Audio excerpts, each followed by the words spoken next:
for 1 or 2 more minutes also because. Yeah, fine, Okay. fine. All right, I'll go ahead and disable the waiting room. Okay, we're going live now. Okay. Okay. Great, all the best.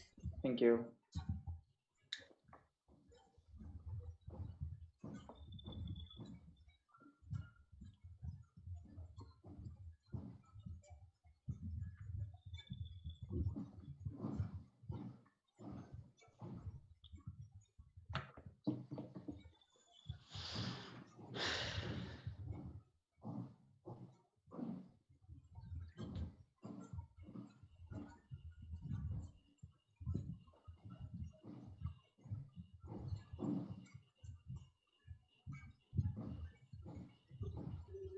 Okay.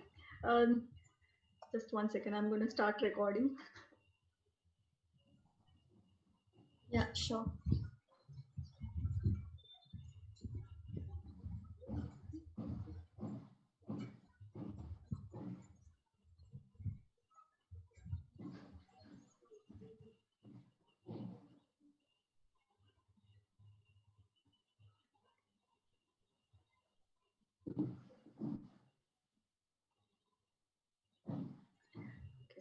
Welcome all to session 6 of PiCA Thesis Forum. And we've really had wonderful season this year. We've seen 6 sessions till now, 6 consecutive weeks, and so many participants, so many of our ex-PiCAns have come here and presented their thesis, which were so very informative, and there was so much to learn from for all of our students as well as faculty. So I welcome everyone, all my students, all the faculty colleagues here on the session 6, and we look forward to having a great session today as well. Today's session, the title is Sikkim Landscapes, and Professor Kavita Sawant will be moderating it for us. And I'm going to hand it over to Kavita, and go ahead, introduce your the presenters today and what the topic is. Yeah. Yes, sure. Thank you, Kavita. Good evening to everyone who is present here. And I would like to welcome our 3 guests today. So it gives me immense pleasure to introduce today's guest. I must say that all 3 of them are based in Sikkim, and then they are practicing also in Sikkim. So I welcome you, Roman, Aishwarya, and Bahar. A short introduction. Roman has graduated with the batch of 2017, and he worked with the firms like Hunnarshala Foundation, Gujarat, and DD Contractors at Himachal Pradesh. And with those learnings, he started a consultancy at Sikkim, which names as SOIL, SOIL. It is a sustainable organization in innovation and living. His practice is more focused on low-cost and vernacular construction management in hilly regions. He looks forward into bamboo and CSCB production for architectural uses. And apart from this, apart from architecture, he's also working as travel influencer with Sikkim Adventures Travel Company. So we welcome you, Roman. Our second guest, Aishwarya Pradhan. Aishwarya has graduated in 2019. After graduation, she joined Dharmalaya Institute of Compassionate Living, Himachal Pradesh, as an eco-architectural intern. Currently, she is working into Studio Interview, a firm based in Gangtok, and also involved in sustainable ecological studies from a permaculture education institute. And she also looks forward to continuing her journey along these lines. We welcome you, Aishwarya. Our third guest, Bahar Deewan. Bahar also graduated in 2019. Post his undergraduate program, he started freelancing in Sikkim and also got entitled to government tourism projects. Later, he opened up a firm named as Texture. He has been mainly focusing on promoting the local culture and architecture with the incorporation of modern amenities. He is going to pursue his MArch from Deakin University, Melbourne, Australia. I think he was supposed to be there, but due to this pandemic scenarios, he is not able to join them. So a warm welcome to all our 3 guests who are from Sikkim. So without wasting time, I would like to hand over the mic to you all, as we all are eagerly waiting to experience the glimpses of Sikkim. I think over to you, Roman. Short note before we start. Since we have three presentations, what we can do is we can ask presenters to present in a row, and then we can take the question answer sessions towards the end. I think that would be okay, right? So Yeah, we can sounds start good. the presentation. Yeah, okay. Yes. So students, if they have any questions, you can post it in chat box. If you're live on Zoom, if you're there on the YouTube, you can leave a comment and we can take those questions towards the end of the discussion. So Can I share welcome the you screen? all.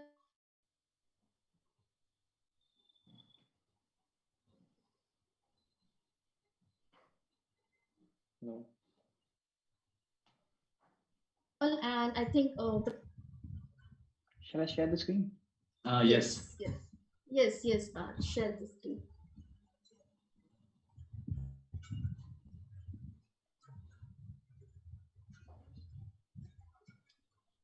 Yeah.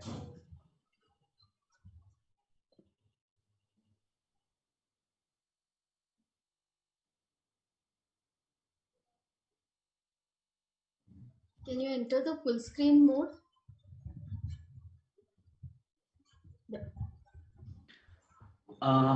Okay, good evening to all the faculty members.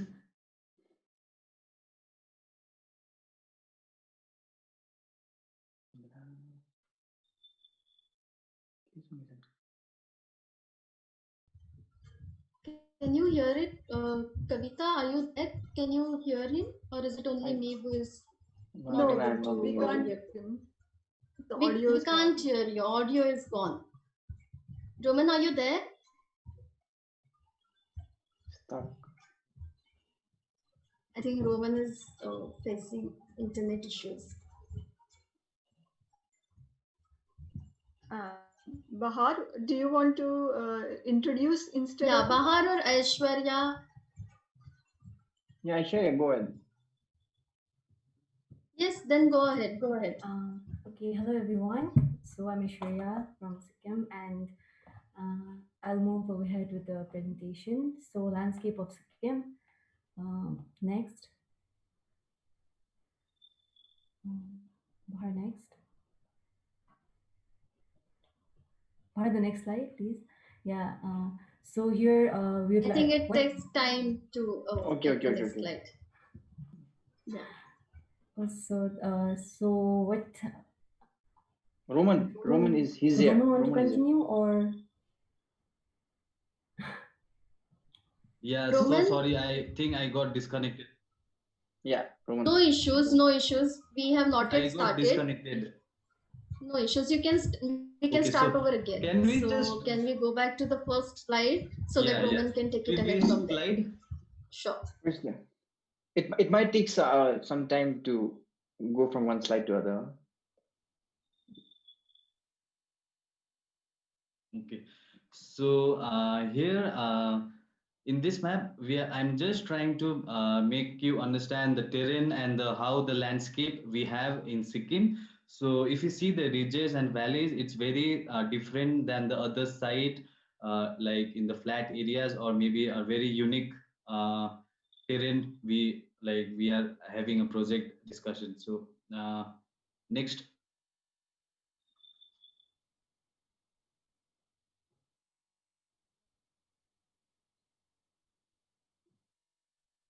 Is it taking too long? I've already pressed it. Yeah, it is taking long, but have Press. patience. It will appear. I'm in the second slide currently.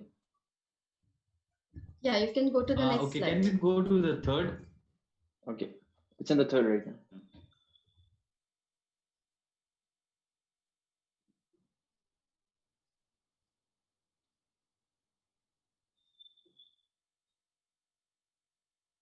Okay, so here we can understand how the elevation of the state is like located. So if you see like the elevation ranges from the river bed, like that is maybe considered as 0 meters. So till the top altitude level is 800, and 8,800 meters. So can you just yeah, so if you see the habitable altitude, that is 50 meters to 2,000 meters. So this is only the habitable space, or maybe where the human settlements and the architectural houses can be built. Other are all cold desert, which are very tough climate and which are not suitable for living for everyday life. So next.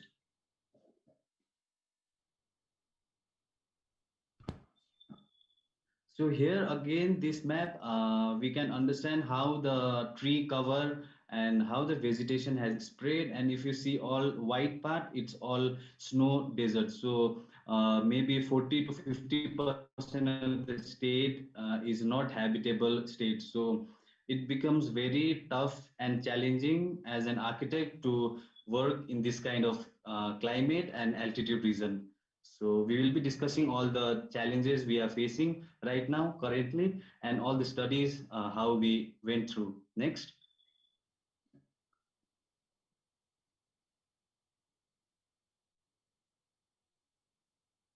So if we see the white part in the map, or maybe the termed as cold deserts, it will be something like this.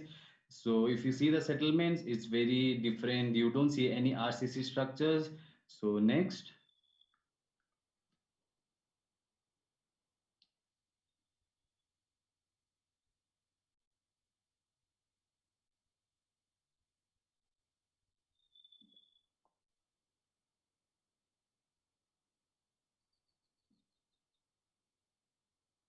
And yes, in the most habitable space where people are residing now, the settlements are growing in this manner, where you see all RCC buildings, and lots of challenges are faced in the construction system. And as an architect, so this is the main terrain where like the whole people are residing and whole construction and architectural games are being played. So if you see the rural like topography, next.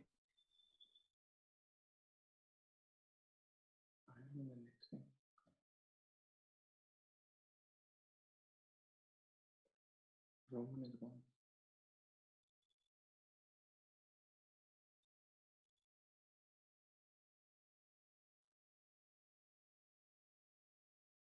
Gaya.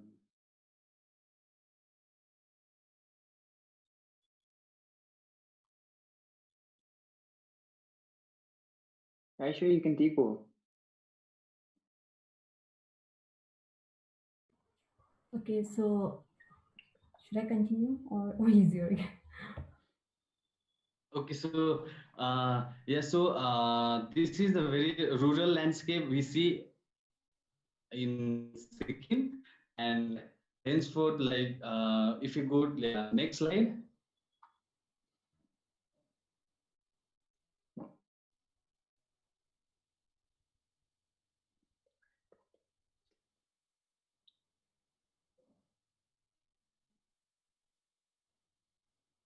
Next.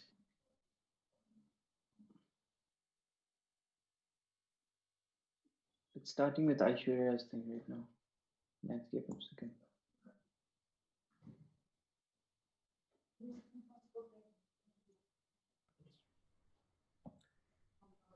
Okay, so I'd like to take it over to Aishwarya. So start with her thesis.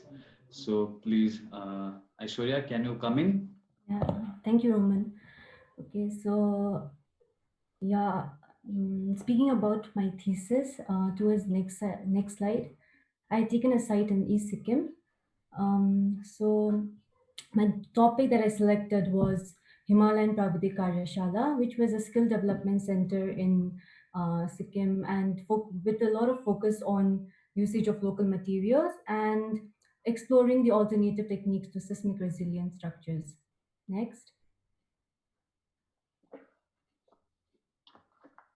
So here, as you can see, the images, which is very vivid and live, of Sikkim, that the effects of earthquake faced by Sikkim in 2011. So after having a look at these images, and after doing my research on a little bit of effects of earthquake, I understood that, and I realized that there are researches being conducted on uh, alternatives or strengthening the RCC and cement or steel structures, but there are very few or very minimal researches being conducted on vernacular structures or to promote the usage of local materials. So that inspired me to take on this research topic where I could study the alternatives that could be used to explore and promote the usage of such materials.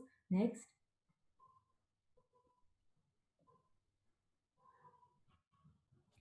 So as you can see here, there are three very distinct types of architectural styles that were being practiced in Sikkim of three different communities. That is the Lepcha, the Nepali, and the Bhutia communities, the majorly dominating communities. And so what how I moved forward with my research bit was first getting together the aim for my topic helped me a lot to understand my topic better for myself.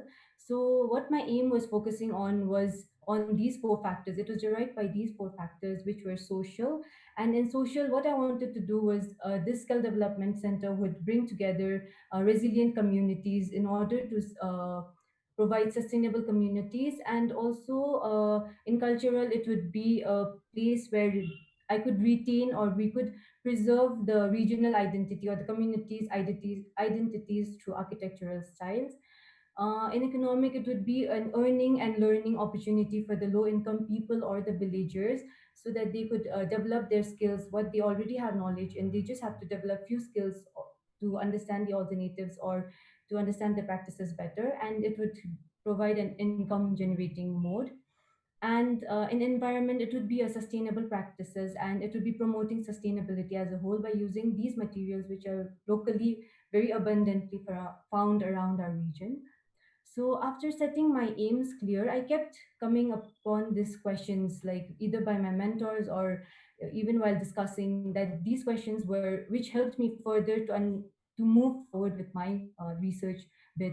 So the questions were, what are the innovative outcomes that I can look into by integration of technique and architecture? Because in seismic resilient, the question was, what can I do architecturally to uh, as in this project, and how can I take the second question was, how can I take the traditional wisdom and fuse it with the modern practices, and also how to improve the economy of the current low income people in Sikkim. So these were what helps me understand to move forward with my research.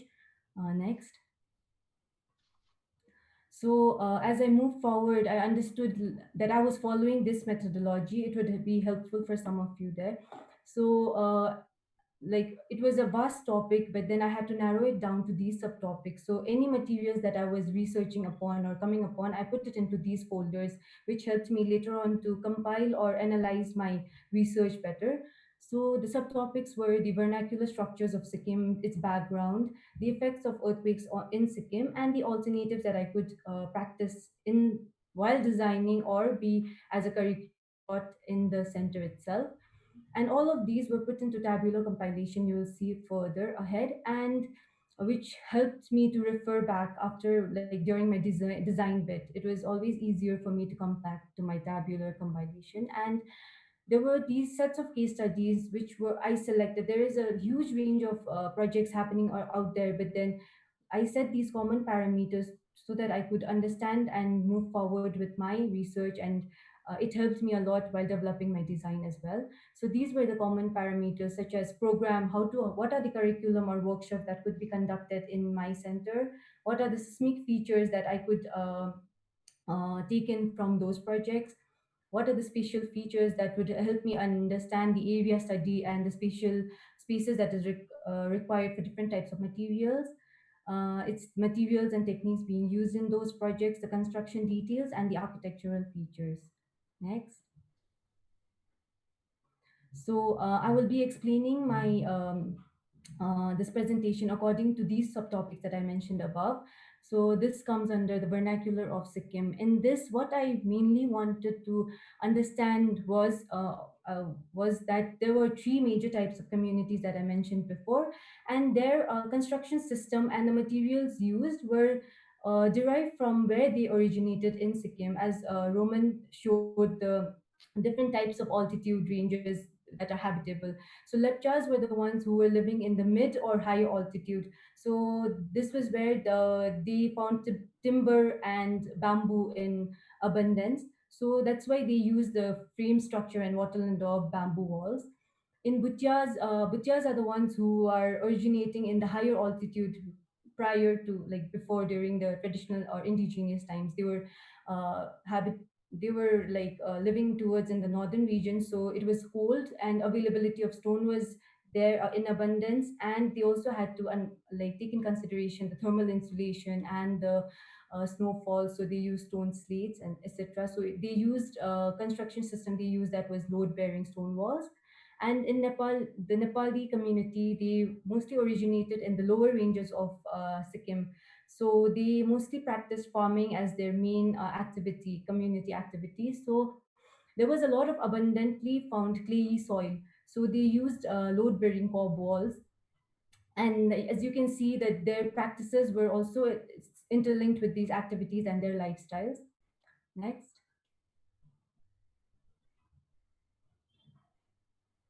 So during my background study, what I would like to present is the techniques and the seismic features that are already being practiced by these styles of architecture. Is first, this is the Lepcha house.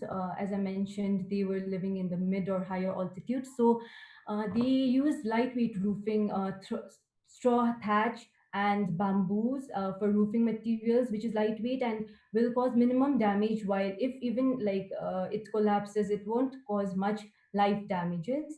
They used ikra and timber walls, which were light compared to stones, and it was supported by wooden posts, which because timber was abundantly available, and these raised stilts were being used. The space was being used for domestication of animals, and the foundation that was used was stone strip foundation, which is preferred like for seismic resilience. Next.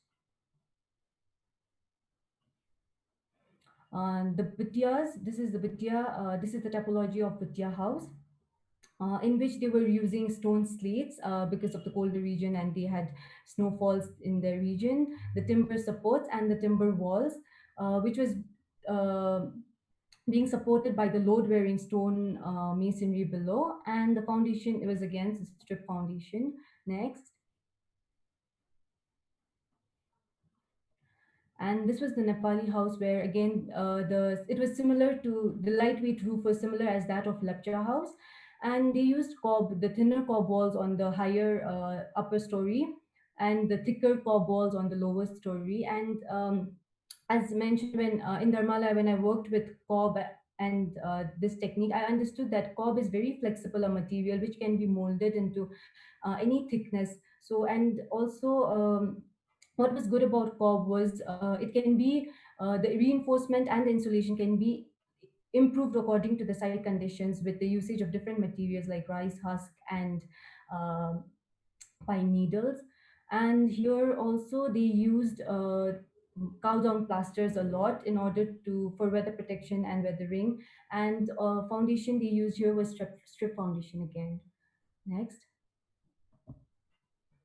So moving forward, the next topic comes the effects of earthquake. So here I would like to explain the different types of damages being seen in these types of structures were the corner wall damages, the first image. The second was where the textbook type of damages, which is a collapsing of structure. The third one shows the diagonal cracks on the walls and the gables. And the view shows the overall types of damages. And I could, by understanding these types of damages, I understood what kind of alternatives or what is required to be added into the current structures in order to make it more seismic resilient and promote more of its usage. Next. And this is the live images of types of damages seen. The first image shows the stone wall. Because of its less reinforcement, it's completely damaged. The gable damages seen in the monastery over there, and the stone plinth damages. Next. And then moving on forward with my research on the alternatives, I came across these practices, a few alternatives that are being practiced in the Himalayan region itself. So gabion bands was one which was innovated by Randolph Lagenbach.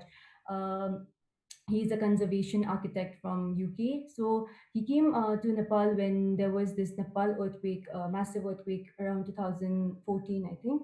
So there he understood that this gabion bands would be very helpful because what it is, it basically is the replacement of RCC lintel and sill beams uh, by just a wire mesh being wrapped around the stone layer, and it would reinforce the overall stone masonry. So you can see here the if you can see from the 3D, you can understand that. And the images on site, it shows that the stone masonry wall is built up to a certain level. They consider the sill level, and then a wire mesh is laid over all the layer, and then the stone layer is being laid and then wrapped around. So that was basically one type of alternative that I came across, and which was very innovative. Next.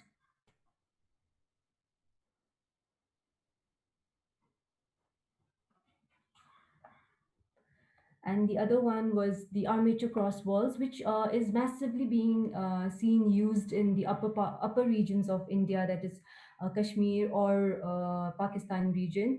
So what it does, it reinforces the panels that the vertical and daub or the other infill panels that I had mentioned before. So this is the image of armature cross wall being used in Hunarshala in their gables to reinforce the wall. In bamboo columns, bamboo being used as columns, bracings, and reinforcements. So you can see that bamboo here replaces the usage of steel as reinforcement. And this is an image of an internship that I was working under before my thesis. This helped me broaden my perspective towards these materials. And this is the image of Methi School, which shows the bamboo bracings and columns and beams being used. And the other alternative was the single reuse reinforcement. As you, if you remember, the I had mentioned the corner wall damages, which could be solved with this single reinforcements being used at regular intervals, which is being practiced in Dharmalaya Institute. Next.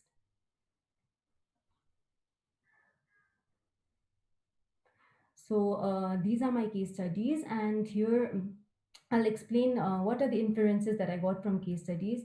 And I think I forgot to mention that Sikkim falls under seismic 4 zone of seismic region. So all my case studies that I took was also based on these seismic zone itself, around 4 to 5, and 5 being the highest, most damaging or most at risk. The Karigarshala and Hunarshala. From this, what I understood, or what input did I take from here was it helped me generate my curriculum and my what are the workshops that would be conducted in this skill development center, and also the user base. I got it from here, where I met these artisans of age 15 to 18, being attending the annual what is this called, workshop, annual uh, curriculum that they were under.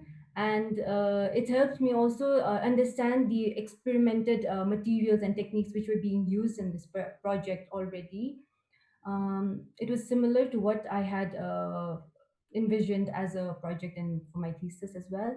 So State Archive building is a building in Sikkim which is almost 40 years old, and it needed retrofitting after the 2011 earthquake. So you can see small metal straps being wrapped around these walls, which was reinforcing the stone masonry walls. Abari comes into picture, where it is a firm which is constantly working with alternatives usage using these local materials such as bamboo, and is based in Nepal. Methi School is where it aligned with my project because it had a similar aim of promoting the regional identity and using local materials and reinforcing and adapting the local techniques that were being used. Dharmalaya is had a similar regional based as such as Sikkim, and they also, from there I understood what are the workshops that could be conducted, what are the techniques being used, and how can we work on together with how to improve the economic conditions of the villagers nearby.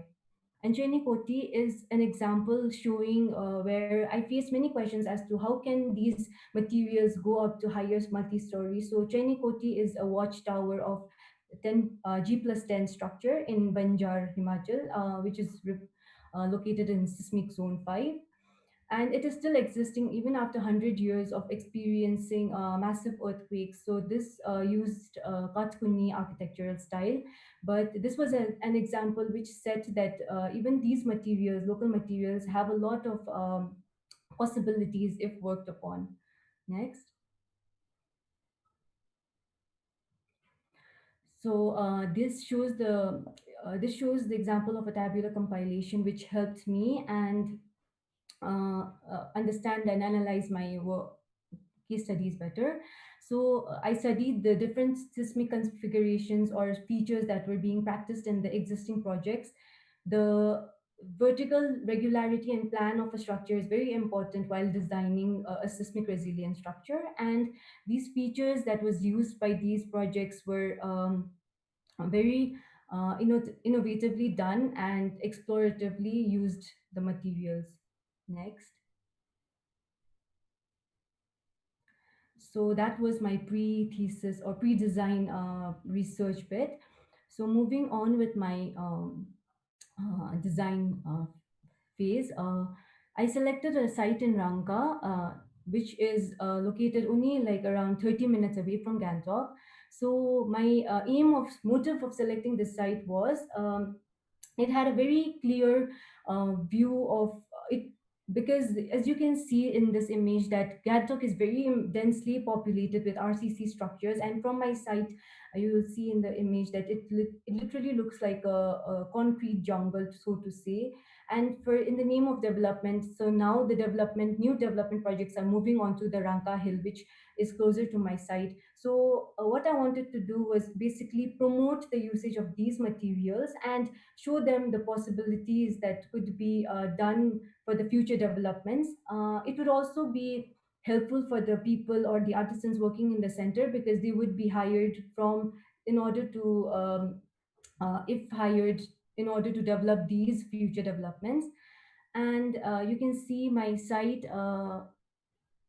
has a river just along adjacent to it, and a road running alongside.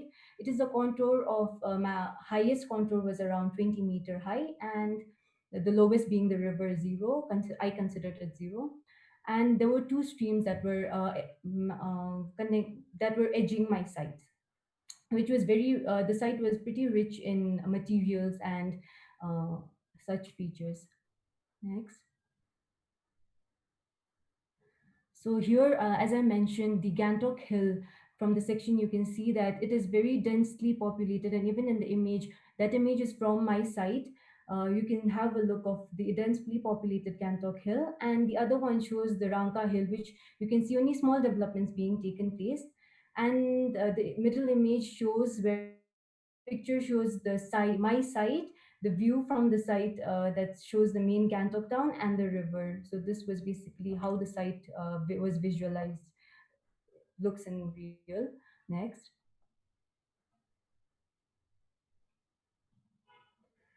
And then after selecting my site, I had there was some difficulties faced during the design in contours.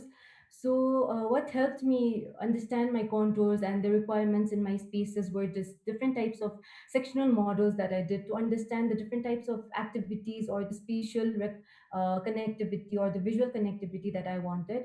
So in these sketches, you can see that I envisioned or I wanted to design, or I designed a bridge that was connecting these the different types of users that I understood that would be entering my site.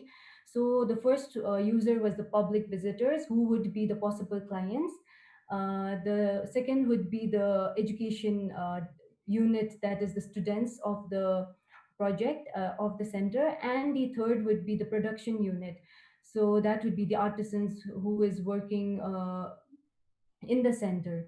So I had to understand these users and their activities to design. So the upper bridges were mostly designed for the visitors so that they just have a taste or they just understand the usage of these materials and techniques in the overall site, but not be hindering the activities below, and they can just have a visual connection with the below activities. And even the in the third model you can see that these activities were being split up with different contour levels and without much hindrance to each other. And the 3D shows the massing of my project. The what I understood is through my case studies was that it was better if every workshop was connected to the studio, and the workshop being open, mostly semi-open or open, because for sustainable purposes. And then, so since I had three different types of curriculum based on different materials, that was bamboo, timber, and stone, so these three studios could have a shared common open workspace, and these studios would be linked together with an interactive space to the workshop spaces that were also had like these semi-open open spaces. So these transitional spaces were all derived from the activities of different users. Next. So this is my site plan where which was zoned according to these three different types of users. Towards the center, you can see is a public plaza that was mostly where mostly activities that took place were informal workshops, exhibition spaces, or semi-open gathering spaces. The towards the left, as you can towards the right, you can see the production unit, and the towards the left, you can see that is the education unit. So the plaza was acting like a bridge between the production and the education unit. And here, mostly what I kept in mind was that it would be a pedestrian site. So the service road was going along only my towards my right, that is the production center, and towards the left, only on the service road would end only till where it was required, that was the workshop and the dining, uh, loading unloading space. And if you can see here, this is the bridge that I had been envisioned while sketching and designing. So the bridge was mostly designed for the visitors, because they were the ones who would be going out and explore using such materials. So they needed to have an overall experience of the materials used and the activities that is being conducted. If they are interested, they can always come and like and attend the informal workshops, whereas the education bit had an annual or a 3-year annual curriculum base. And since my site had a river, so I had to follow the control regulation zone, CRZ zone. So what I designed in the lower part of the site was a bamboo plantation on the right, which because bamboo and water are very good friends, and they can help nourish each other, and also like it would safeguard the center from flash floods. So bamboo was planted in that area, and the bridge was leading to have a deck. And in the lower, if you can see a triangle, and that deck was where it was possible view of duality, which shows the possibilities towards the site, that is the possibilities of usage of these materials and these techniques, and so that they can choose a future whether they want to have a look at the RCC hill, the Gantok hill. It was like a dual it was a point where they get to choose which life they would want to move ahead with, whether it was this already speed developed structures, or whether it was this innovative structures that they would like to move forward with. Next. So as I explained, the public plaza that was in the center, this shows the lower portion shows the section or through the public plaza, where what I had in mind was to introduce or to welcome the visitors or anybody coming into the site with these huge bamboo arches and these bamboo columns, which would make them intrigued towards these usage of these materials, since my main aim was to promote them. And these in between interactive spaces had these bridge decks, which the viewing decks, where they could have a look or be involved in these different exhibitions or workshops, etc., which was directly leading to the amphitheater below OAT, which there may be some informal or formal practices or workshops being conducted. Next.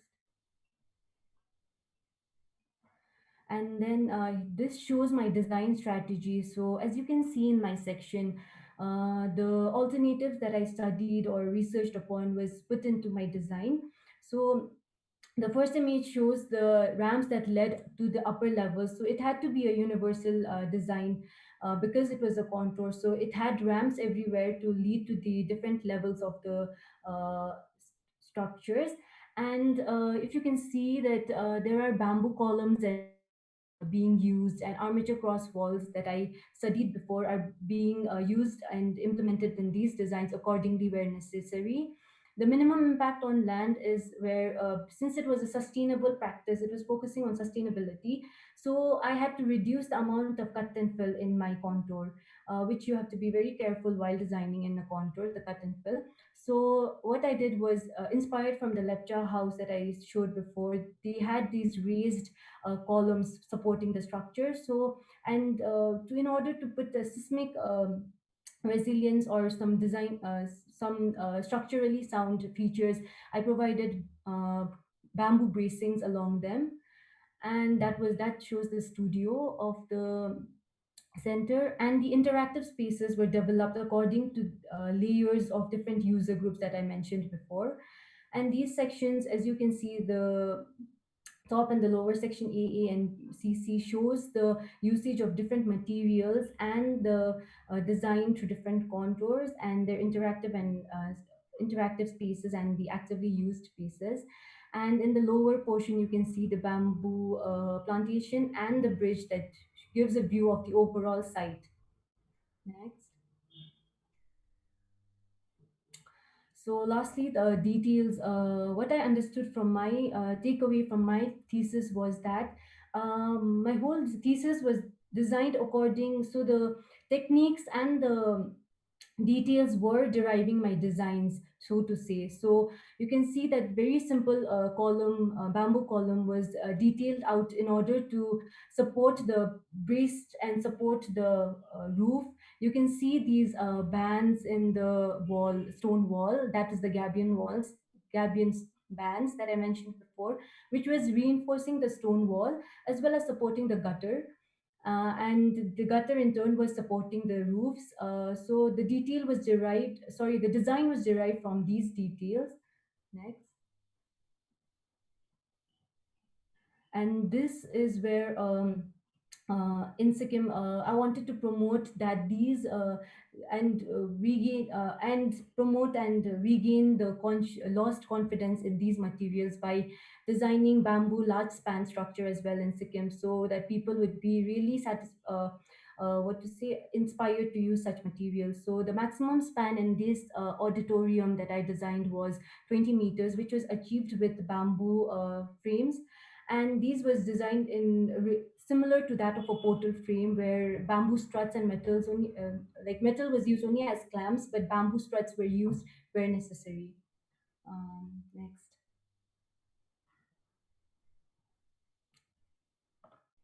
So thank you, and Bahar would be continuing the presentation. I hope you get some insight to the project. Thank you.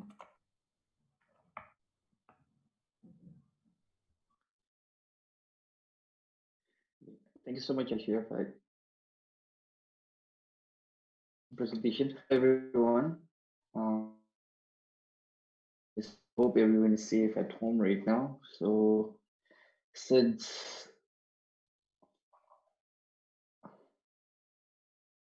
can you all hear me?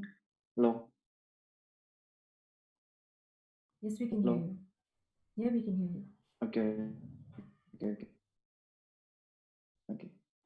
Uh, so my thesis program was performing arts and Pradharshan, Kendralaya, and of taking a performing arts center as a thesis program was, since I'm like mostly inclined towards all these arts and stuff like that, this has always been my basically my main intention of taking this project was as I to know or the northern regions such as like Gurudama or Tishta or something. So because like since I come from this place, I know the richness of this culture because I've seen people coming from outside just to gain the cultural aspects of what we have out here and basically take that portion to their part of whatever wherever they come from and share those thoughts about it. And basically, as you know, Sikkim, as Aishwarya and Roman mentioned, Sikkim is very diverse, and each and every community, especially the PiCA, Lepcha, and Nepali community, those three are the very prominent figures out here. And each and every community has their own set of tradition or cultural practice, which makes like one community different from the other. And also music and dance, it being one of the most prominent figures, like which distinguishes between two different cultures. And also the problem why I faced what problem which I faced during the practice is that due to Western culture influences, people out here they tend to neglect what we have out here. So basically, try to adopt the Western culture, and like we tend to ignore what we have out here. So that was the thing which hit me, and like move on forward like to the project which I'm taking out here. And basically taking performing arts center was my main intention was to not only promote cultural aspect, but also to be more specific, I wanted to promote the cultural aspect of my particular state. So it being like prominent figures such as Nepali, Bhutia, and Lepcha community. So as you can see in the slide, they are so Bhutia, Lepcha, and Nepali community. I've just like differentiated what kind of practices we have. So in terms of dance and music out here, and basically my aim was to develop a space like which is like solely designated to performances like this. And also if you see performance out here like generally takes place outside in the open and which are not normally meant for performance like that. So and also my main objective was to provide a solitude environment for those people where which was like coherent with their lifestyle so they matches with them. And also to make a place which generates revenue, as everyone knows that Sikkim is like not entirely but like very much influenced by tourism, and because tourism is one of the most important factor which helps in revenue generation. And after going to the then community mapping, like what happens is like, so before coming into conclusion, okay, what kind of practices which we do out here, so I went and studied how all the three different communities lived in their particular place. So as I should have mentioned earlier, like where the settlements are normally. So basically, when we see the map of Sikkim, I've just denoted the places where the green is the Lepcha, the darker green is the Pacha, and the red is the Nepali people. So basically, I studied how they live together out here. So generally, what we see out here common in every three communities are like there is a open space right in front of their houses, and also there's a common open space which is like a bit far or like very nearby. And that was the main parameter which was common in every one of them. So when we look at Bhutia community out here, so basically what happened is like the houses was not very close by, and also each of them had their private garden and like private open spaces along with the common open space. When we come to Lepcha people, the settlements were very close by in comparison to Bhutia community with the common space, which is very nearby. And also when we come to Nepali people, so their settlements were near, like in a radial pattern, such that there's a common space in the center, and there's a settlement in and around it provided. And also they also had their private open spaces. And those are the experiences which I got from the community mapping study. And coming back to the need for the project, as you all can see there are the three different images. So what I got after going through these images, and I have also witnessed it myself. So basically what happens is there's no particular place which is specially designed or specially meant for people like these to perform. So as you see on the top, so people, those are the Nepali people like playing the sarangi on the some kind of just an open alley and some road, and those people are generally from the rural region, and they are trying to raise funds. And when we see out here in the second image, we see the Bhutia tribe coming progressing their community rituals, which is in front of their houses. And also the last image is the community ritual, which is like Tihar, which is a festival which happens during the almost sometime during October, which is also being performed in a public plaza. So why I thought there's a need for this project is because like it's not only that these places are designed for the performances like this, but also it sometimes it caused inconvenience for the daily users. So such that like so these places being designated for some other activities. So when activities like these happen, so it cause some inconvenience with it. And that's how I came up to this need for the project aspect. And like coming to the methodology, so how I started designing was like, so initially, so I did some interviews from the local architects, from the cultural experts, and the local people and the students. So I just did a basic survey about that through interviews. Then I went to and then I collected details from the local architects as well as the cultural department, the Sikkim archives, the performing arts unit, which is relevant out here, and also through libraries and stuff, which led me to the case studies. And like case studies out there, I learned how performing arts structures are built and what kind of pieces are required for the performing arts to flourish, and which led me to the site study, which ultimately led me to the site study, like because like after learning what kind of pieces which we required during performing arts center to create a performing arts center, then I had to incorporate that thing in my particular site. That's how I went over to a site study, then ultimately which led to the concept and to the final design. That's the methodology part. And coming to the spaces which I needed in my performing arts center was like firstly being an open ear theater. And why open ear theater is like very important in this particular region, that's Sikkim, is because like generally there are cultural festival which happens in the open because it requires very much people, and it's very impromptu kind of thing, because like generally it's very welcoming. So some kind of performance is happening out there, people just tend to come around and just witness it. That's the main intention why my opening theater is required, as it is it's required in a performing arts center. And also coming back to the residential unit, because like ultimately why I think this since I have already mentioned earlier that this performing arts center, it's not only meant for something to promote performing arts but also to generate revenue, as you all know that Sikkim flourishes because due to tourism itself. So the residential unit, which I presume before designing, so I wanted something like this, so it being in a linear position and such that it goes hand in hand with the terrain itself, so that I don't have to cut and fill. And because like cutting and filling itself, it's a task in itself. And also it being a earthquake prone area, as I should already mentioned, we lie in the seismic 4 region. And coming back to the indoor spaces, especially then after open air theater, then we move on to the main theater, where because it's not feasible to conduct each and every program outside. So during rainy season or during winter season, it's very harsh out here, and like it's not feasible to conduct out there. So that's why there was a provision given for a auditorium or like that. And for a learning aspects, so studios were given, because generally performing arts centers are divided into 3 different categories, which is dance, music, and drama. So accordingly I gave provision for this. That's how I was thinking I would give provision, was for these 3 elements. And also these were the general study of like how a performing arts structure functions. So just I have just connected this main performing arts structure being connected to different other activities areas. So this was one of the function linkage which I studied.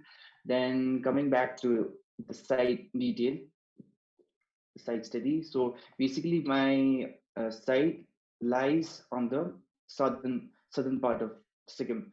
And the main reason for me taking the southern part of Sikkim is because like they are generally very less of a structure which is entitled to a performing arts center. So south, the site location which I took out here is like towards it's near, it's a very common place between the east portion being the major part and the West Bengal region, because generally when we come to Sikkim we have to go to West Bengal. So that being a major point for me, because like to give, I wanted to give opportunities to the people living in that particular region only, because like why only people out here in my state, I'm like in my capital, which is Gangtok, should be accessible to for areas like that. That's why the main reason was to choose for the main reason for me to choose was the south region. And as you all can see out here, so my site is out here, the yellow demarcation which I gave, and towards the south is the West Bengal region, and towards the east is the capital Gangtok, and towards the north is Namchi, which is the nearest town out there. And going going back to the side, yeah, and the side justification why I choose this particular site is, as I have already marked it towards the left map, is that the red demarcation are the performing arts structures. So it's not these structures are not fully meant for performing arts. It's just a segment which deals with performing arts, be it a music, be it a dance class, or be it a drama class. That was the main intention for me taking the south portion, so that people from that particular region also get access to opportunities like these. And also, since I also mentioned that this thing is not only gonna cater the performing arts sector, but also the tourism sector. Since, as I've in the last image where we see a bird sanctuary, so this is a place. Kitam Bird Sanctuary is a place very nearby, place to my site, and people come out here often. Even the foreigners, even like the national tourists, also come out here to just to witness the bird sanctuary. So this place being very near to this sanctuary, that's why I chose this site, so that people from out here, whoever comes to witness this place, can come and reside out here itself. And also when they come to reside in this performing arts center, they can get exposed to the culture which we have out here. That was the main intention of making this particular part. And like, well, understanding the site, so my site is like overall about 14 acres, and so which is bifurcated by a narrow road which almost like cuts into two halves. And for me, my performing, after the inferences which I got from the area detail, so the right portion was enough for me to design my performing arts center. That's why I only chose the right portion, whereas I left the left portion for the future development region. And as you can see, the section which I cut out here, the lowest portion which I considered it to be the main road, which is like 8-meter wide road. So considering the zero, and the top most part of the site was about 17 meters. So there was a difference of about 17 meters, and the counter level difference between two levels or two different counter were 1 meter. And also I did the climate study where the northeast monsoon winds, or the winter monsoon winds, blew from the northeast towards the southwest, and also the summer monsoon winds blew from the southwest towards the northeast. So this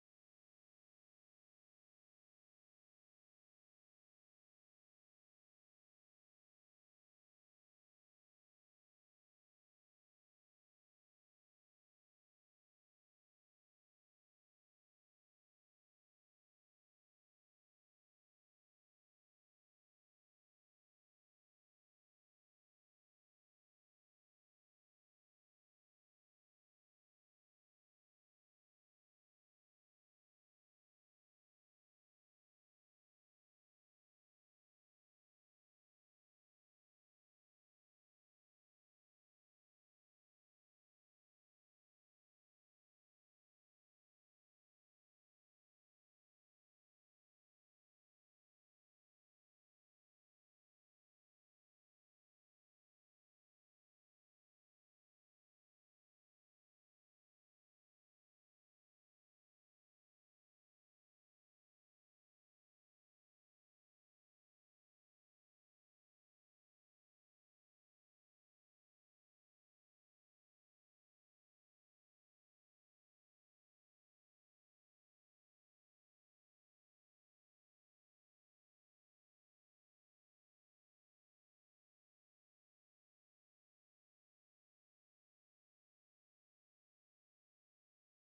Oh no.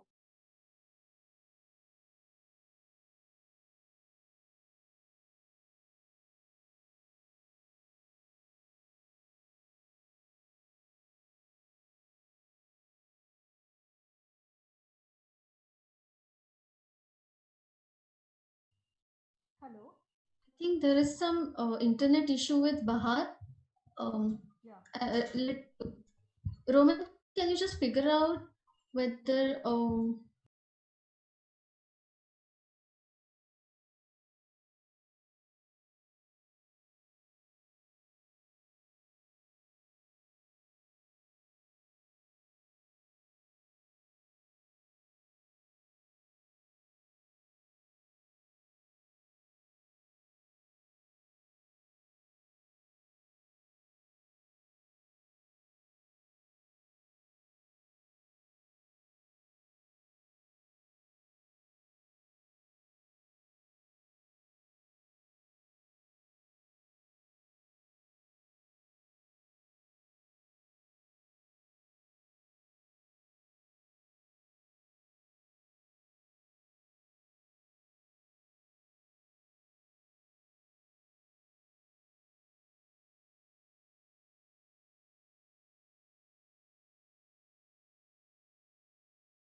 Aishwarya, is it taking time to load the next slide? Yeah.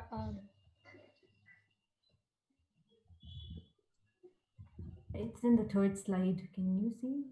Yes. Yes.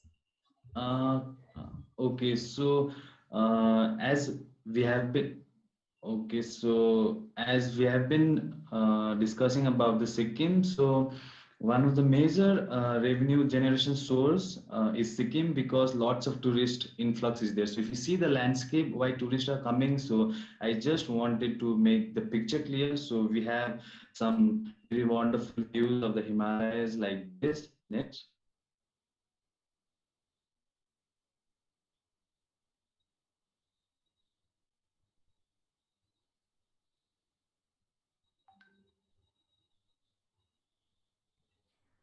It's taking some time to load. And okay. So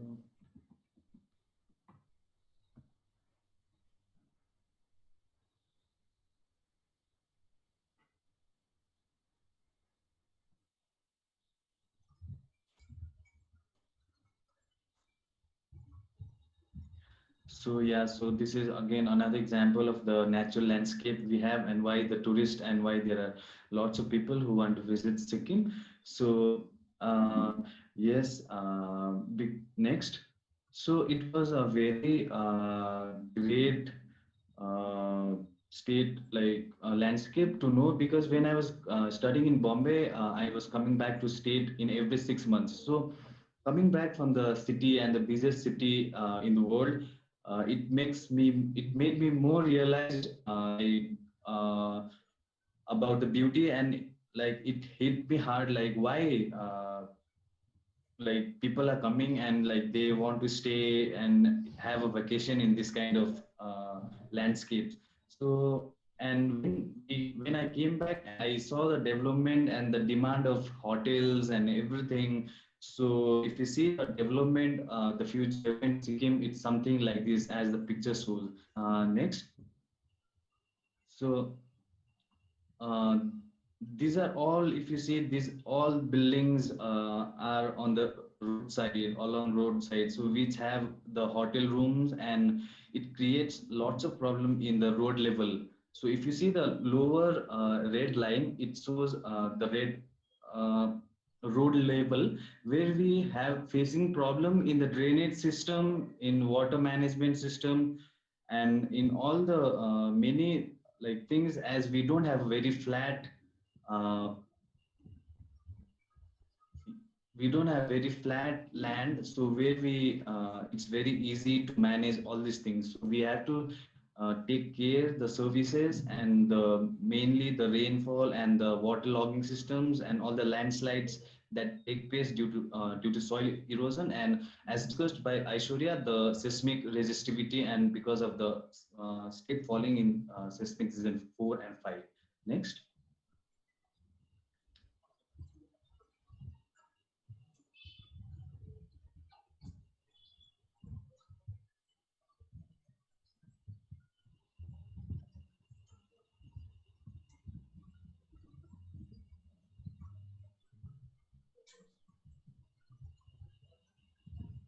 Okay, so if it like this picture shows the rural development and the rural lifestyle still that we have and we are following in Sikkim.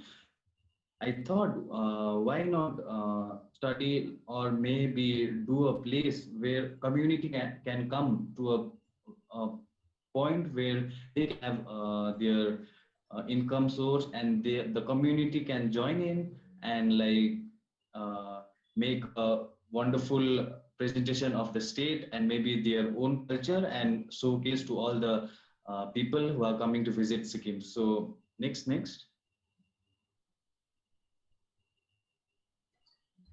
Roman, can you go a little bit faster so that we can give more time to question and answer session as well? Okay, it can be a little bit faster. Okay, yes, ma'am. We can So try yeah, Aishwarya. definitely. So Aishwarya, you can stop presenting. Let Kiran Okay. present, so Sure. that the lagging issue can be solved, because in your area, I guess internet issues there. Yeah, okay, I'll stop my stream.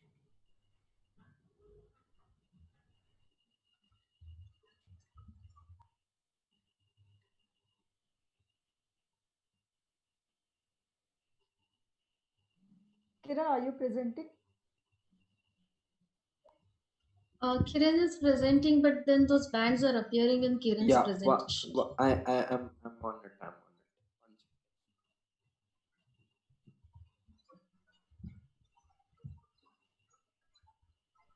If Bahar has joined, can we ask Bahar only to start the presentation, because ultimately he is going to end the presentation. So, and it was running fluently on his system. So, Kiran, can you stop sharing? We'll ask Bahar only to start the presentation.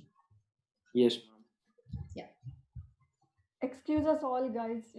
Sorry for all Yes. this technical glitch we are having to handle, since we are all connected long distance from Sikkim mountains to Mumbai area. Rains, Mumbai's rains. yeah, we usually face like lots of internet issue here. I cannot share the screen. Am I the host? Just 1 second. Okay, sure.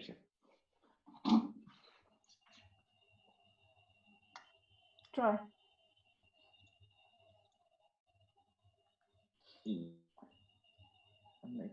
so sorry. I'm like totally lost. I don't know where was I? You can let Bahar go. Roman go where he was. Just take through Roman's presentation. Okay, sure. Which slide was he in? I think 4th or 5th slide. Yeah, after that. The slide, right? One later. One. One more after that. One more. Yes. Roman, are you there? Yeah, go ahead. One more after that. Yeah. Go ahead. I should continue. Yes, Yes, Roman. Roman. I think Continue. Yeah. continue. Just hurry up. That's it. Yeah.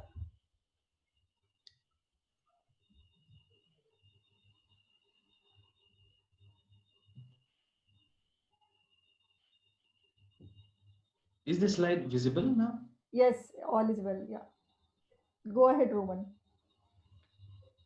This is history of Okay. development, So, Roman. Yeah. yes. So, as discussed, the future of development and how the state is going to the RCC construction. So, this showing the picture shows the history of development. So, next.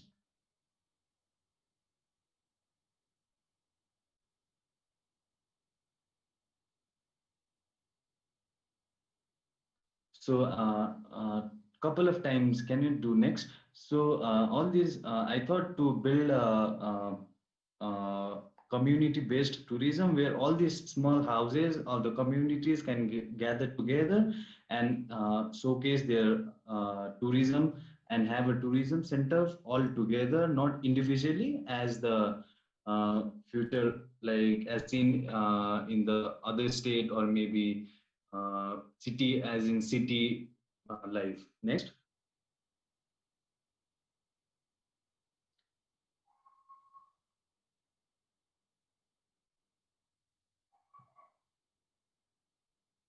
So as a always a big question as an architectural designer, what can I do in this scenario? So next, so I started with my research and how do I start my thesis? So, but it should be like very architecturally related.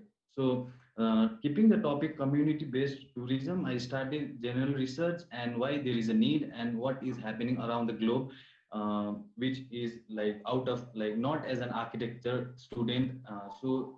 I found there are lots of places like Nepal and Cambodia are doing this kind of system. So coming into an as an architectural designer, I started learning my vernacular system of architecture and did couple of case studies around like selecting in this Himalayan belt only, like studying the case studies in similar landscapes like Nepal and similar community like in Himachal Pradesh, like Ladakh, and coming to a conclusion, like deciding what are the facilities and services I'm providing as a like where a community-based tourism center is located. So then coming to a point, I started designing my programs and finalize my programs to move forward with my design process. Next.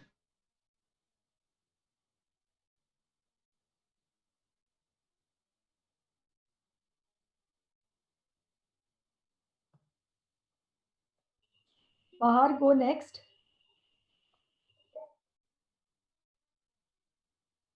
Okay, so the architectural model is like very much focused in portraying a rural tourism of Sikkim in very unique manner, where traditional architecture like customs are really input, like it has an input with modern techniques of construction system.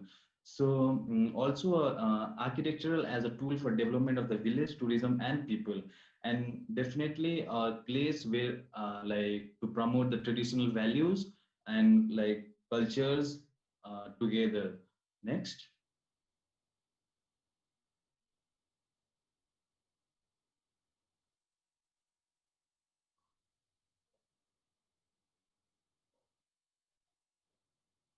So yeah, starting with the background studies, I because since my project was very linked with the rural livelihood issues, I wanted to generate the place where rural people can come and have their livelihood. So I started studying what are the present livelihood conditions they have and the issues that they are facing and what are the major income source that they are having. All these kind of studies supports my background studies. Next.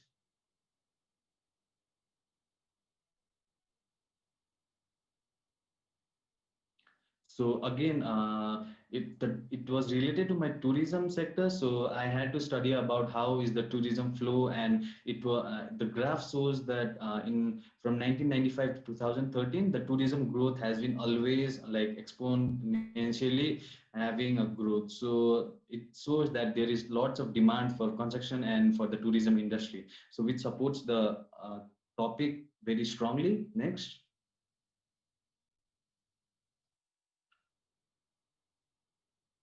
And again, coming to the three tribes, major tribes of Sikkim, Lepchas, Bhutias, and Nepalis, I tried to study their background, their architectural systems, what are their materials they are using, and similarly coming to a conclusion to design with all these inferences that I got it from them. Next.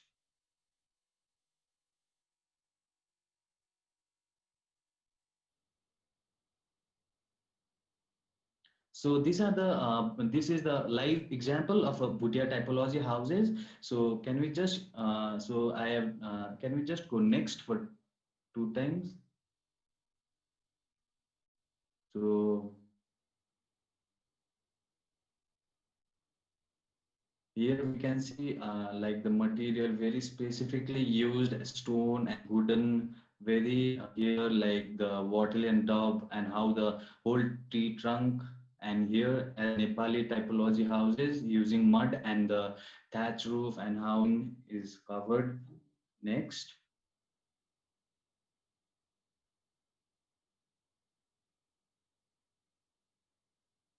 So yes, selecting the site. So it was very important to see the like context of the site. So there are 2-3 villages near to my site where the community will come to the site and do their practices, and source of income will be there. So these are the very things that supports. And next.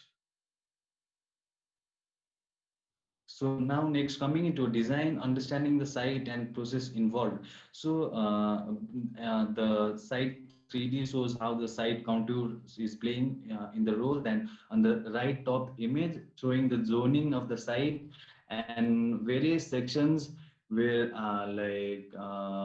in contour site we have to do a very like cut the sections in every like maybe 10 meters or like 20 meters different to understand how we do the cutting and filling of the site, which I'll get in detail in later.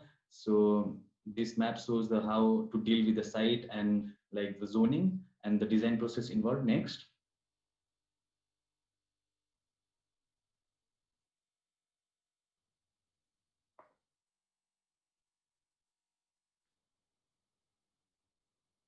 So planning the site here. So I have approach road, then there is a parking. So if we enter through the administration center, then coming to the circular structure where people can come, the community can come together, do their handicrafts and daily chores there. And there are other like houses and residential units where the tourist can have a accommodation centers. Next.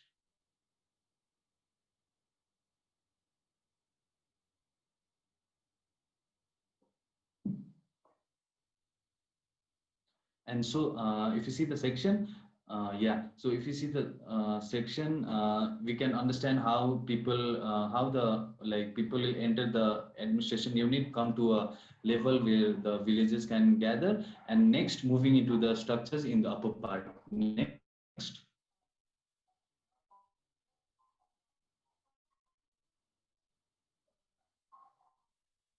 So here, just to understand the site in more detail. Next.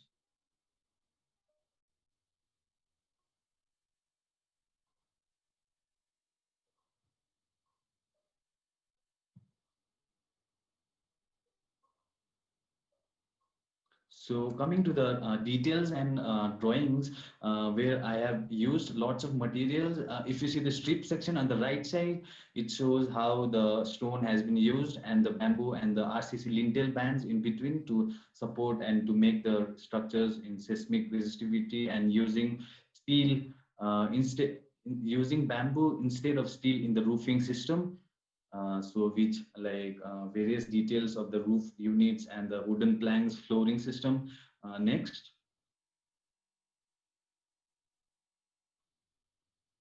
And similarly, coming to a detail of individual structures details, this is Nepali typology houses. Next. And again, this is Bhutia typology houses, where there is different set of truss roofing system and have a this like planning is also very different, and the shape of the structures. Next. And this is the Lipcha typology houses, which are generally in the stills. They have the technique of using. So I improvised the system and did in a very proper like calculation of the columns and the spacing of the columns, which will be very comfortable for the like earthquake resistant seismic forces. Next.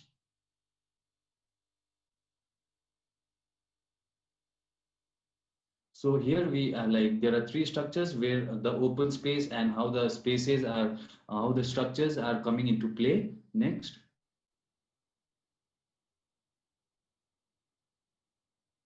So how to manage a contour? So just like getting a brief example. So if we see the top contour, that is the existing profile of the site. So if you see the green part below that, that's fill and cut, fill and cut and fill. So now I want to see the final profile that we have achieved, where there is three flat land. So it's not like cutting a chunk of major chunk of site and having a big retaining wall, but we have to play in cutting and filling, where we don't need to like have the big retaining walls, and we don't need to throw extra amount of soil, which we will understand while if you start doing a project or make a model, which will be very clear to understand this process. Next.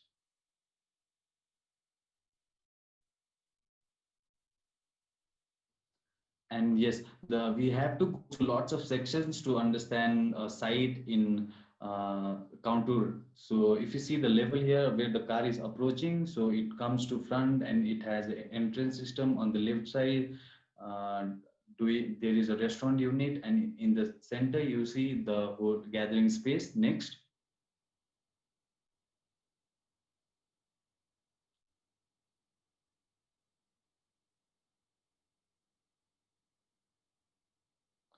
So here I wanted to focus on one of the services that I had integrated, which is called DWATS. It's decentralized wastewater treatment system. Next. So if you see this arrow, where the red arrow, here is the where I had planned DWAT system. If you see, so it is just a collection of tanks which helps us reuse the water that is wasted by the all the structures in the site. Next.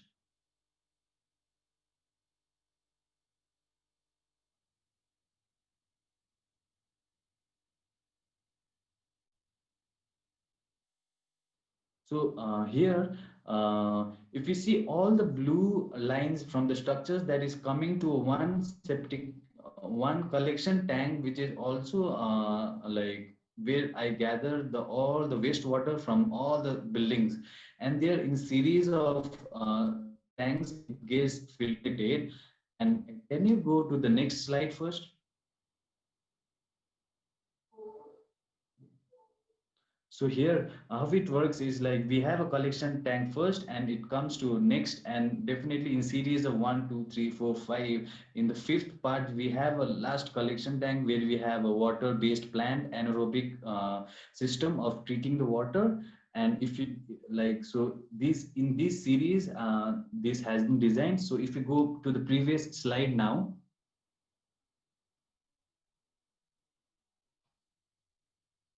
So the dark blue color shows the collection area, and the light blue, if you see on the down part of the side, it's all used for the doing vegetation work, like watering the plants and watering, like keeping the site, and like for all the like unnecessary services of water like car washing and all this can be used, and lots of water can be reused in from our site itself. So I think this will be a very good thing to integrate to any of the site here. Next.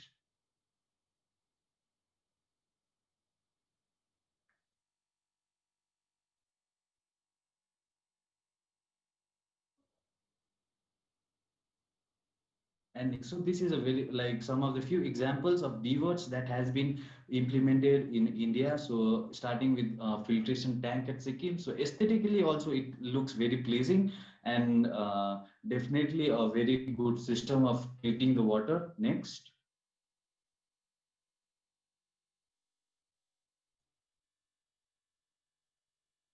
So yes, so this is what we have from Sikkim. So if I think, should we go back to Bahar now?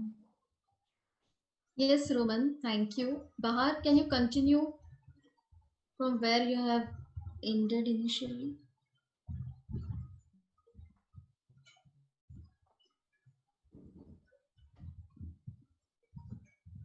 Yes.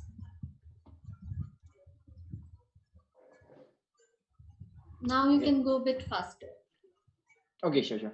Okay, now just like coming back to the design approach, how I reached to this particular state is like, so as you all know, like we have a terrain out here, so that's why we need to go according to design accordingly. So we can't treat the site as we see in like Bombay, Delhi, and stuff.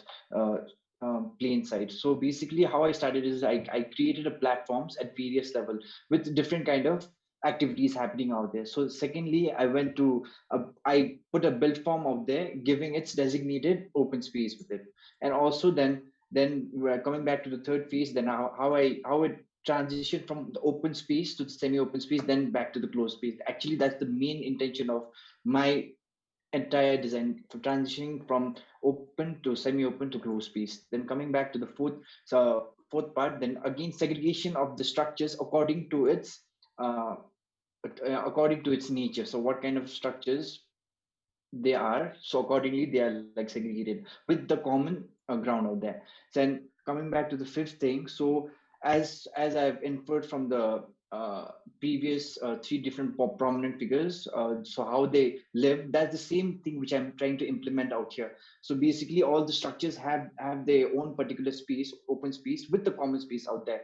And basically then after that, coming to the sixth phase where the road networks are connected, so how all the different structures are connected. Then finally coming back to the place where like giving so where I'm planting trees to create a buffer zone such that one structure is not being hindered by another structure, like be it like through sound or something like that, because like one structure is totally independent from the different structure. So that was my design process. Then coming back to the transition and circulation, so as I mentioned, so the whole site only revolves around open, semi-open, and closed space. That's the transition which I want the users to experience. And also with looking at the topography of the site, so since it's at a level, so considering the public place, that's how I segregated the site. So public place it being at -0 level, so that's like 2 meters beyond the main road. Then it comes to the semi-public zone. That's the yellow zone which I've demarcated on the 3D. Then comes the private zone. That's on the topmost side. So, and I also mentioned the circulation of the student, the visitors, and the staff. That's how I went about it, the transition and the circulation of the site. Then coming back to the I mean like the performance piece. So my topic being a performing arts center. So this performance so entirely before designing this, so I had to go and experience what kind of experience people are facing out here, I mean experiencing out here, or the problems which are facing out there. So the main plaza which is out here in Sikkim, which is a MG Mark, so I just happened to go out there and saw one day a random performance was happening. So I just went to see the behavior, how the performance happens. So basically generally there's a performance which are happening, and generally so a small crowd, they start to crowd in and around it, and that's how my design developed. So basically, so what happened is, so since it's a flat plaza out there, so there was like hardly any visual contact between the viewer and the performer. That's why I needed to give some kind of level. So when we go to the second phase, so I gave a level, gave a level difference such that there's a viewer from the first person sitting right in the front to the person sitting right at the back with the viewer. So that's how I ended up with the performing arena kind of a design, which where the performance was happening in the middle and the viewer were in and around it, so that there was a complete interaction between the performer and the viewer. That's how the performance development like was derived. And coming to the site plan now. So when I have demarcated according to the numbers 1 to 15. So the right face being the lowermost part of the site, and the left part being the uppermost part of the site. So if we see towards the right end, so number 2, number 3, so it is the main part of the site where like people enter. So that's where I place the admin block and the reception block. So then coming back to then going to the left, then we see the performing sector, such as the amphitheater and the multipurpose area. And the much one level higher than that, so I kept the library and the reception no library and the cafeteria block. So I just wanted to give level at each space, such that there is no discrepancy in the viewing sector, such that like there's no obstruction when we look at from the top portion or the below portion. That's how I went about with the planning. Then accordingly I went to the theater on the top, which so number 7 demarcates it. And also coming to the learning center, number 11, 10, 8, and 9 is I just kept every one with the close proximity, such that every learning happens in the same position. And also, as you see, like I've mentioned, each and every house's typology and the community typology had the individual space along with the common ground. That's how I went about with this design. And also I gave this C shape such that maximum amount of summer sun can be pertained from it. So because like it's a very cold region out here, such that like, so during the day when there is enough sun, so it becomes like fairly heated and it becomes feasible for performance or the people to hang around out there. And so respectively I went to the accommodation sector on the top, like 12, 13, 14, and 15. That's how I went over with the site planning. And actually my main intention of like designing the to different level was such that there's no discrepancy in the view overall. So when we stand in either of the buildings, so we don't see a blank wall in front of us. That's how I went about with the design. So accordingly, we go on top. The higher the level, we see everything. Like whatever we see from the below portion of the site, it's the same thing which we see from the top portion, just at a higher elevation. That's how I went about with the design. And now coming to the selection of the materials and the section palette and the material palette, that's the material which I used was basically bamboo and bamboo mats, timber, stone, gabion walls, and wattle and daub. So these are some of the materials which people tend to ignore, and they don't know the extent of what we can do with these materials. Since we think these materials are very primitive, that's why we don't opt for these materials. So my main intention was not only preserving the culture but also to promote these vernacular materials. So in the first section, on the top section, I just wanted to show how the performance sector and the main theater, that's how is the interaction between those things. So it's like a courtyard space which I'm building in front of the 2 units towards the left, so where the performance happens outside, as well as and also given the performance place inside. And this is amphitheater, no, this is the main theater where I considered a wooden portal frame, such that there's like no use of foreign materials or steel material, which I thought it would be very complicated and would not promote the cultural aspect of my particular state. And going out accordingly to the second section, that's where I wanted to show the multi-purpose hall in the middle and the amphitheater out there. How are they interacting, and what kind of levels I have decided them to be at. So every particular individual structures are in a different level, so that there's no, as I mentioned, there's no discrepancy between whatsoever. That's how I went about it. And coming back to the detail of this.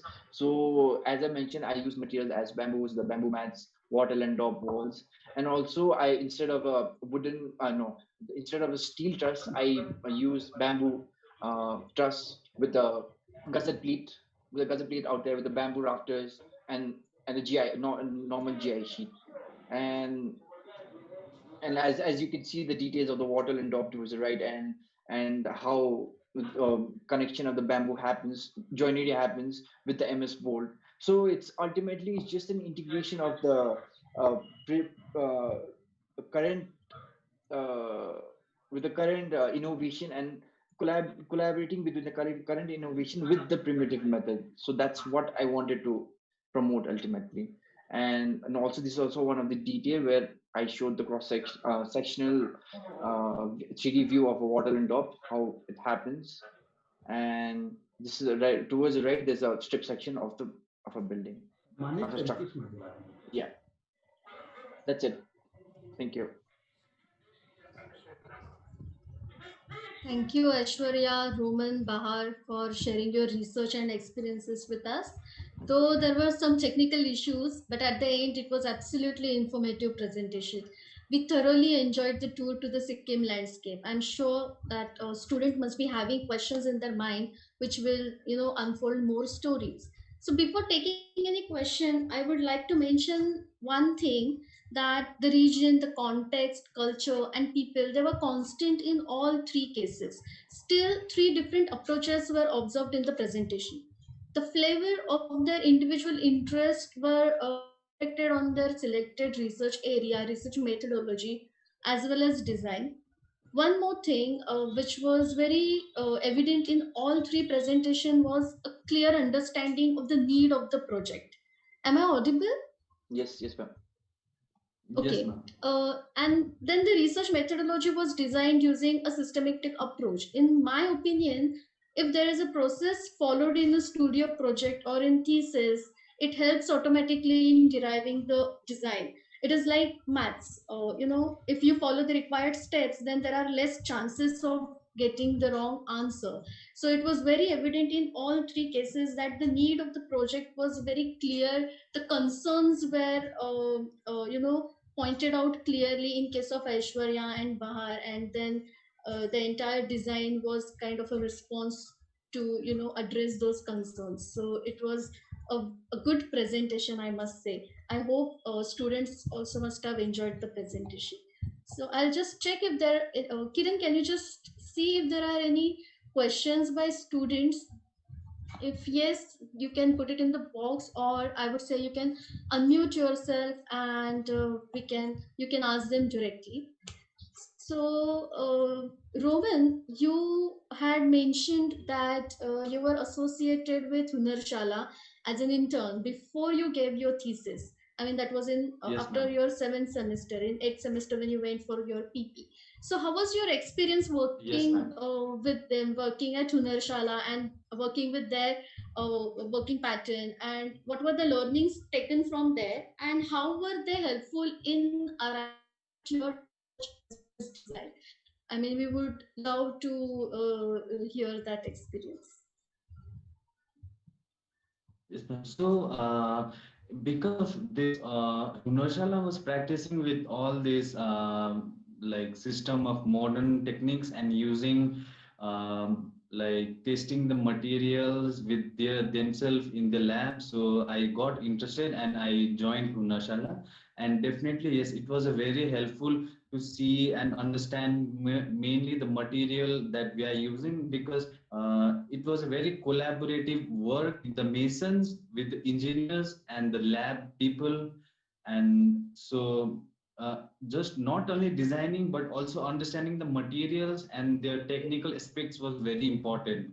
So which makes the the design, or maybe the input as an architect very clearly, or maybe we can very transparently see the materials like stone, like example, if you consider rammed earth. So they we like thoroughly tested the soil, and we thoroughly tested how much quantity of cement has to be done, and how much depth or maybe the height of the certain wall has to be. So very minute details were understood in the lab itself, in the whole.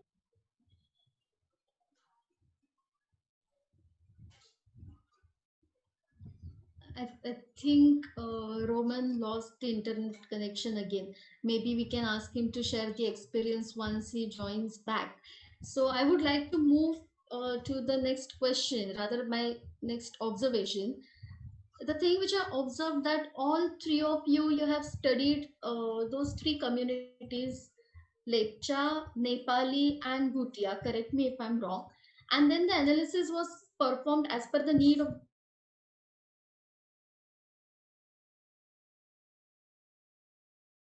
the individual topic. So my question is, have you guys am I audible? Can you hear me? There was a lag in between, but it's fine. Go ahead. Okay, so Aishwarya looked at these communities as a case study for structural system in the region. Then Roman studied the spatial arrangement and tourism opportunities, and then Bahar looked at the relation of spatial segregation, aggregation of the built unbuilt spaces, and performing arts. So my question is, have you guys thought of presenting your research to the community or the government? I remember Bahar, you were mentioning once that you are planning to show your presentation to the government. Was there any step Yeah. taken ahead after that? Yeah. So I had presented to the secretary out here, tourism secretary. So basically, he was like he liked the idea of like how he liked the idea of my approach and like what was I thought about going with this performing arts thing. So as he also knows, there are hardly any structures out here which deals with performing arts, and like we ourselves know that our culture is very prominent and very dominating figure out here, such that so, and my initiative towards this, he really appreciated, and he said like we can go move ahead with it. So, and also last year, it being new government had been formed, so that's why he said like it might take some time so that might this thing can happen. So he has kept me on hold. So it's not that it's totally scrapped, Okay, but I am still waiting. So meanwhile, I am entitled with him only. I'm entitled with some of the tourism projects. That's what I'm doing. okay. Good to know that. And Aishwarya, I have observed that your ARD was developed along with your design development. So I would like you to talk more about it. So we have students, the viewers of this session are mostly fourth year students or the fifth year students who have started with the research. So if you could just share your experience of maintaining the relationship between the ARD and the design, that will help them a lot. So, what into considerations the techniques used in those projects, which will definitely help later on for your design as well, because only looking at the architectural features or the spatial features would be limiting the idea of architecture of the overall project. So I think I would like to suggest them to do case studies of such, like widen the perspective of architecture with even details and techniques. I think that is what I would like to say. Okay. Is there anyone from the viewers would like to ask any question?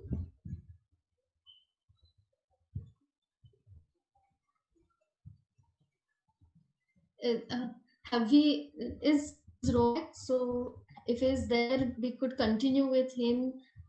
Roman, are you here? Yes, Roman is here. Yes, ma'am. Yeah, Roman, you were talking Yes, so about you're sharing your experience with Hunarshala, so we can continue with that.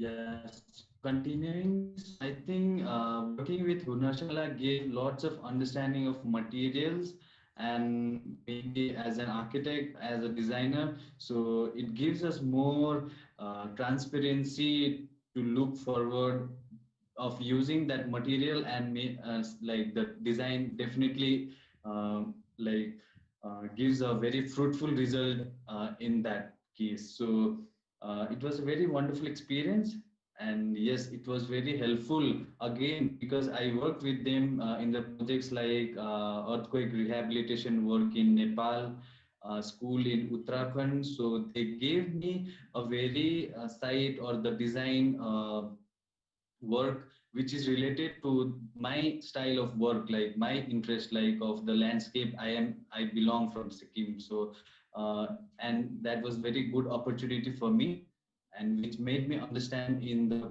previous level than the thesis, like how this kind of terrain and how design are evolved in this kind of terrain. So, yes, it was like a good experience to be with Hunashala.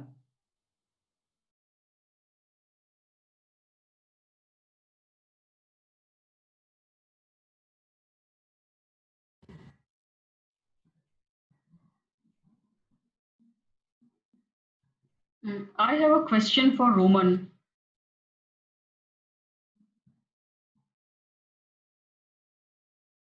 Hello, am I audible? Yes, ma'am. Yes, Roman. Now that you are in practice there in Sikkim, you have observed the architectural practice in Sikkim for almost last 3-4 years after graduating. Can you tell us a little more about what is the scene of architectural practice there? What are the different concerns that the architects in Sikkim address? Whether the concerns that all three of you have raised today about preserving traditional building techniques by improvising them, are these things also the concerns in the architectural practice as being kind of practice day to day over there in Sikkim currently?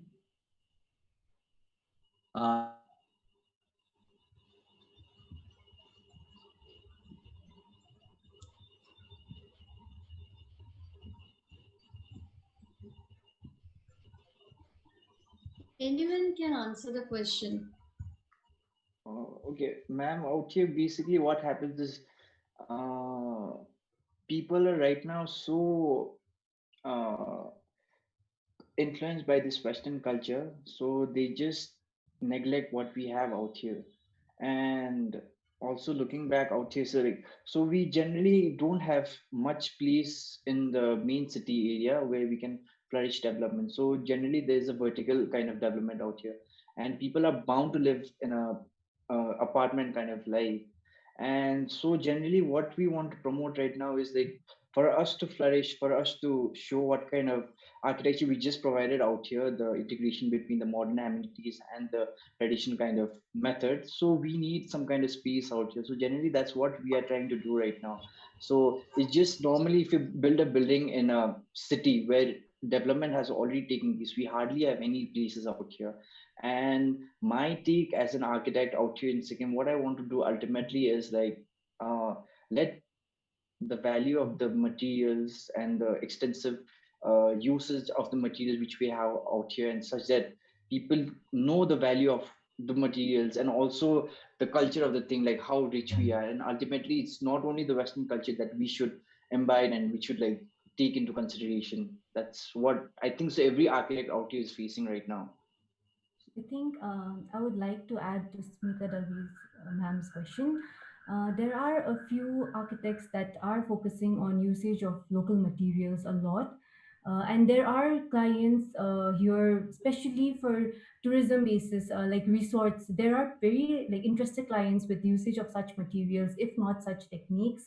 So there is some like movement towards it, like Bahar mentioned, there is capitalism and modernization, but there are a lot of variety of like architects who are like facing and influencing or promoting such usage. Yes, currently even the one like the firm I'm working in under right now, they are using a lot of bamboo materials for their projects and trying to construct sustainably.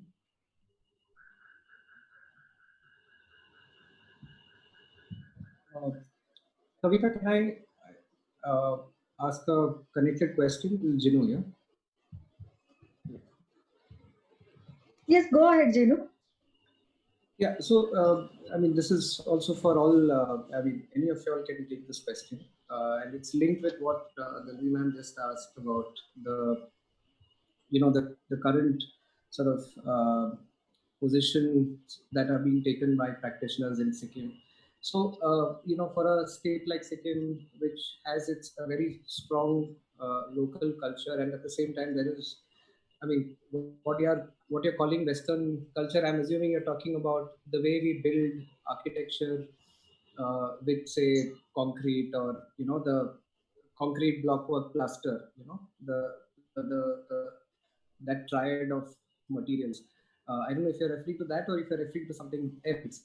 But my question is there any attempt to sort of reconcile between tradition and modernity, you know uh, without really stepping out of the the kind of materials that you have locally. So, for example, the Meti school that Aishwarya showed in her work is, if you ask me, a more updated version of what you can do with traditional materials. So, are there such experiments being done, or is the direction mostly to sort of rebuild the way building has happened traditionally? I think, adding to Genius's question, I think there are a very few architects who are like I said before, very few architects who are trying to use these materials and trying to, yes, experiment with such materials, but most of them are otherwise moving towards the other conventional style. And by modernization, yeah, that we mean by living in like apartment system and any like Gangtok turning into any other like metropolitan cities. So it is heading towards that, but there are very few architects who are experimenting with such materials and techniques. Yes. So, and also like adding on to that, so what I wanted to tell is like people are like so much influenced right now because like generally out here Sikkim we don't have, as we know, like for higher studies everyone tends to go outside and see the outer world. So and that's the same thing what generally is coming out here, and like you and we are losing the essence of what we have all here already. And like as she mentioned that there are like handful of architects out here like who is trying to promote the local thing, but what happens is like we as an architect when we go and approach the client, so what the clients generally is like very reluctant in looking at the traditional terms or traditional materials like that, because they don't know the possibility of like what we can achieve ultimately. So that's, as an architect, as Aishwarya, as Roman, as we, that's what we are trying to do from our end, such that we can promote what we have out here rather than adopting everything from outside. That's our take right now.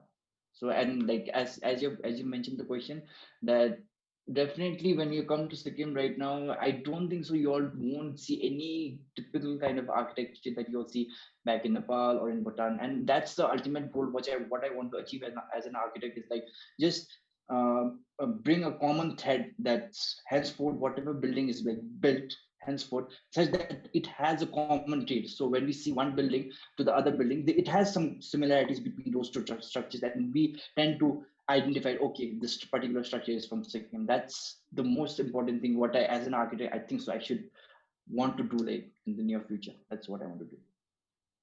And also, I think it's because since Sikkim, the location of Sikkim is very influenced by political factors since very beginning. So it is surrounded by Bhutan, Nepal. So there is a lot of influences in architectural style as well. So Sikkim, as such, does not have its regional identity as such because of the influences from the around local to say regionalities. I think that is also what we are facing, like as we study about vernacular. Even back in college, like when we all are there, like all the faculties like asked us like what kind of architecture do we see out here. We barely had any type of answers out there because like as we know, because we just go for a walk for about 5 minutes, we see like 100 types of different kind of architecture like being adopted. We see a Thai architecture, we see a Italian architecture. It's like very different, vast kind of thing. So I think, like as I mentioned, as an architect, everyone should promote what we have with us rather than adopting everything from outside. It's not necessary that we should adopt everything. It's to a certain degree, everyone should take from the Western world or the globalization phase, but not in the expense of our different cultures, our own cultures. That's what I feel. I think, yeah, I think, Bahar, you articulated it so very clearly. What not just Gangtok or other towns and cities in Sikkim, but actually most other traditional towns in India, that to preserve certain coherence in their urban form and in the articulation of urban architecture. So I think that was wonderful to hear that very clearly articulated sort of objective from you, and I hope that that the younger generation like you, Aishwarya, Roman, and the other fellow architects are able to kind of influence the policies, because I think a lot to do with this is also the policies governing urban planning, I think. So yeah, I think it was very heartening to hear what you said. So thank you for that. Thank you. Yeah, thank you, Bahar and Aishwarya, for that. And I also want to ask one more. I mean, is there a sense of, I mean, the architecture fraternity in Sikkim? Is there any attempt to come together and sort of, act as a pressure group or a sort of some kind of a advocacy activism position that you can take as an architect? Are there any attempts to sort of form collectives like that? Through which you can also negotiate with the government or with the with society at large. So recently, about like a month back, so the firm where I was working, so one of the architect out there, so he just hosted some kind of a gathering amongst all the architects, all the young architects from Sikkim. So we gathered amongst ourselves and we just wanted to share our point of view towards Sikkimese architecture and what can we do about it. So I think so it was due to this lockdown phase, and since everyone was at home, and so that's how the initiation has started actually right now. And after that meeting, everyone came into a conclusion that as an architect, we should not look just at the monetary aspect of a project. So ultimately, we have to see as a cultural aspect also to a different level, be it a state level, be it a national level, be it an international level. So what we have come to a conclusion is like when we go to when we go to a client and hear our clients out, we should be very stirred in some kind of aspect. Okay, this particular thing has to be there in your particular design, provided we'll also incorporate whatever you want because it's their project. And also, as I mentioned you, whatever materials and aspect which we have out here traditionally, that's from our take that we want to incorporate it. That's what I mentioned it to them, and they were like very keen about it, and they wanted to hear me out more. So that's, I think so initiation has already begun, at least at this level, at this talk level. But I think so it should go forward. That's what I feel right now. And yes, adding to it, yes, sir. So like in planning and also city level program, like the town planners and architects are coming to some guidelines of having a very standard of like building offset and the floor space area index and all those facilities which have not been considered by all the like land owners in Sikkim. So there is a set of rules now like which has to be followed for like building guidelines has been designed by all the town planning and building development department. So yes, so like the architects are coming together and playing an important role for the better change.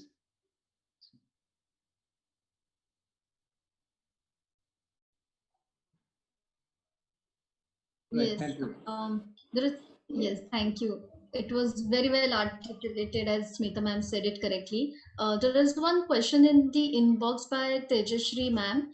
Tejashri, if you are there, would you like to ask the question? It is for Aishwarya.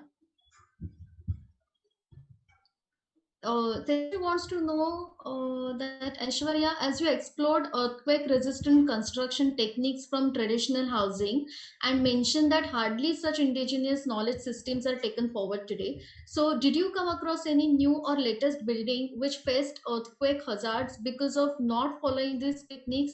And is community becoming aware of these failure of wrong construction? So taking this question, actually, what I saw after the 2011 earthquake was there was a lot of RCC multi, like I think 4-story structures that had to be demolished or completely collapsed, like I showed in the images. Those were the live images of 2011. So there were a lot of such structures which had collapsed completely, not only just damaged but completely like fallen on the floor with ground with lots of damages in human lives. And also so what but then it was taken it in the wrong direction, because there was few vernacular structures too which faced these hazards. So there was this, as Jinusa mentioned, the government policies. So there was this another policy that instead the government took out, was to make more of concrete structures and promote more of usage of RCC, and he came up with this yojana to build and support the usage of these such steel and RCC structures instead. So what I think was they didn't understand that the RCC structures were causing more damage, but they instead took it as they lost confidence in the usage of local materials and are moving more forward towards the usage of RCC and other such structures. So that's why this came into picture, where I wanted to promote, like try to put in some input from my studies and try to promote the usage of more of such structures, like vernacular structures. That's where the project comes into picture. Okay, I think it was wonderful to hear all the experiences shared by you and the journey of your entire thesis. Are there any other questions coming up, or should we just conclude the session? Kavita? Can I ask a question? Yes, Venki sir. Yeah, to all the three. I've been through all the three theses actually. So the only thing I wanted to ask was, is Gangtok on a plateau? I'm asking, anyone can answer the question. Is Gangtok on a plateau or is it on a hill? Because Bahar, you mentioned a particular thing that Gangtok and all that, there's going to be high rises and all that. What is the maximum high rise if it is hilly? What is the maximum high rise? So according to government policies, we cannot go beyond 5.5. So it's a very strange rule, but it's a 5-story plus half. So half is basically a semi-covered space. That's the rule currently. So 5 stories is the maximum for whole of Sikkim, and that's the bylaw. Yeah, that's the bylaw currently. Yes.